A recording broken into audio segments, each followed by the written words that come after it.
امریکی اخبار وال اسٹریٹ جرنل کے مطابق ایران جنگ امریکی عوام کے لیے بہت زیادہ مہنگی ثابت ہوئی ہے۔ رپورٹ میں بتایا گیا ہے کہ جنگ کے دوران امریکیوں نے پیٹرول اور ڈیزل پر $45 ارب اضافی خرچ کیے۔ ایندھن کی قیمتوں میں مسلسل اضافے اور عالمی مارکیٹ میں بے یقینی کے باعث امریکی معیشت دباؤ کا شکار ہے۔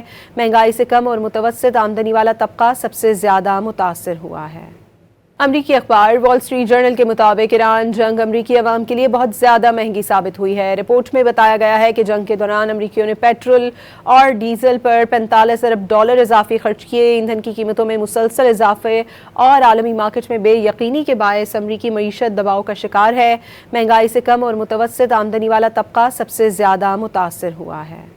امریکی اخبار وال اسٹریٹ جرنل کے مطابق ایران جنگ امریکی عوام کے لیے بہت زیادہ مہنگی ثابت ہوئی ہے۔ رپورٹ میں بتایا گیا ہے کہ جنگ کے دوران امریکیوں نے پیٹرول اور ڈیزل پر $45 ارب اضافی خرچ کیے۔ ایندھن کی قیمتوں میں مسلسل اضافے اور عالمی مارکیٹ میں بے یقینی کے باعث امریکی معیشت دباؤ کا شکار ہے۔